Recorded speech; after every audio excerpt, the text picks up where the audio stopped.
राधे राधे, जय श्री राधे। बहनों भाइयों, मैं अनिल भारद्वाज यूट्यूब चैनल में आपका हार्दिक स्वागत है। बहनों भाइयों, हमारा आपका जो प्रोग्राम बना है, हमारा आपकी वार्तालाप हो रहा है, वो है श्रीमद् भागवत जी का दूसरा अध्याय।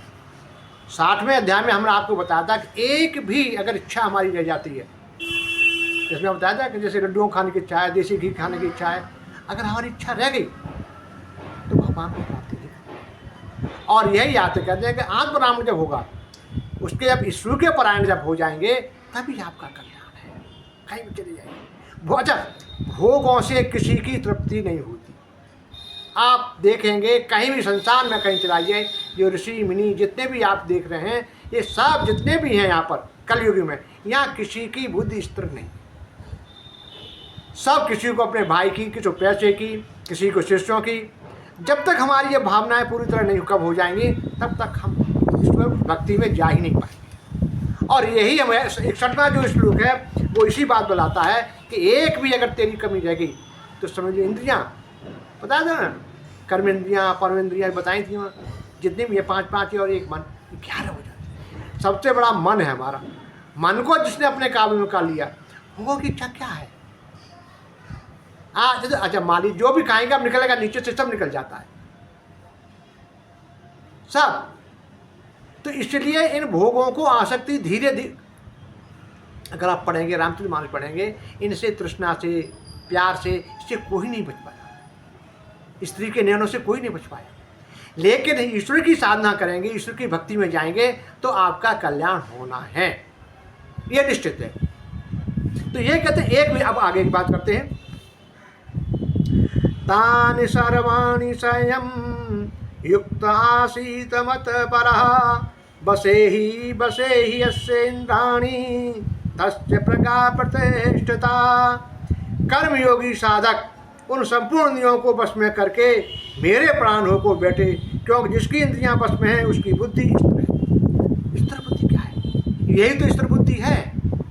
चारों तरह से कछुआ अपने अंगों को समेट कर अपन अंदर कर लेता है, उसी प्रकार हमको अपनी इंद्रियों को बस में करने के लिए, भोगों से तृप्ति करने के लिए स्थिर बुद्धि होना जरूरी है। जब तक आप स्थिर बुद्धि नहीं हो पाएंगे, आप संसार में भगवान के प्राण हो नहीं पाते। तभी तो कहते हैं मत आसीत मत परा, मेरे प्राण जब होगा, मेरे प्राण तभी होना। एक भी तेरी कामना रह जाती है, एक भी इच्छा तेरी रह जाती है, तो तेरा कल्याण नहीं होना है। और इसीलिए बार बार कहता हूं मैं, जितने भी आपका मेरा दूसरा अध्याय चल रहा है, धीरे धीरे आपको बता रहा हूं, अपने को रोकिए। जितना आप रोकेंगे उतना ही आपका कल्याण होने वाला है। नहीं रोक पाएंगे तो आपका कल्याण नहीं होगा। कहीं चले जाइए, भाग लीजिए। अच्छा, योग जो हम करते हैं, हम जो योग करते हैं ना, योग करते हैं तो क्या करते हैं? धीरे धीरे धीरे। लेकिन यही योग का ये भी साधन है। शारीरिक योग का ये कारण है कि हम जहाँ हो रहा ढंग से करें, ध्यान से करें, तभी हमारा कल्याण होता है। जहाँ दर्द है, धीरे धीरे धीरे धीरे दबाएंगे, रोको उसको और जाने दो, वो दर्द तभी निकलेगा। अगर आप सोच रहे होंगे कि नहीं ऐसे कर ले, ऐसे करके हो गया ना। योग ये इसीलिए तो कहते हैं कि योग करने के लिए किसी योग गुरु के पास जाना चाहिए। ये नहीं है वहाँ बैठ के ये कुछ अपने आप ही कर लिया। मेरे को हुआ ना, अनुभव अब हुआ है कि बिना किसी के समझदारी के बिना योग नहीं करना चाहिए। इसलिए कहते हैं। और ये अगर एक भी हमारी भावना रह जाएगी, एक भी हमारा कारण रह गया, तो संसार से हम विरक्त नहीं हो पाएंगे। भगवान के ये तो कहते हैं आसीत मत परा, बसे इंद्रिय इंद्राणि तच्च प्रज्ञा प्रतिष्ठिता। सबको बस में बस कर कर तू मेरे प्राण हो जा, तभी कल्याण तेरा होना है।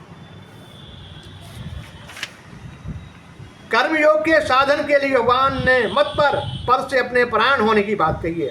यह भक्त की विशेषता है। कारण भगवान के प्राण हुए बिना इंद्रियों का समता नाश नहीं होता।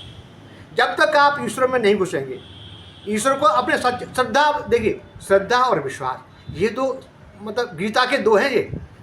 जब तक किसी के पास आपकी श्रद्धा नहीं होगी, विश्वास नहीं जमेगा, और विश्वास नहीं होगी, श्रद्धा होगा ही नहीं। इसलिए तो कहते हैं श्रद्धा विश्वास रूपणे। तो ये श्रद्धा के साथ भगवान के प्राण होंगे, आपकी हर इच्छा।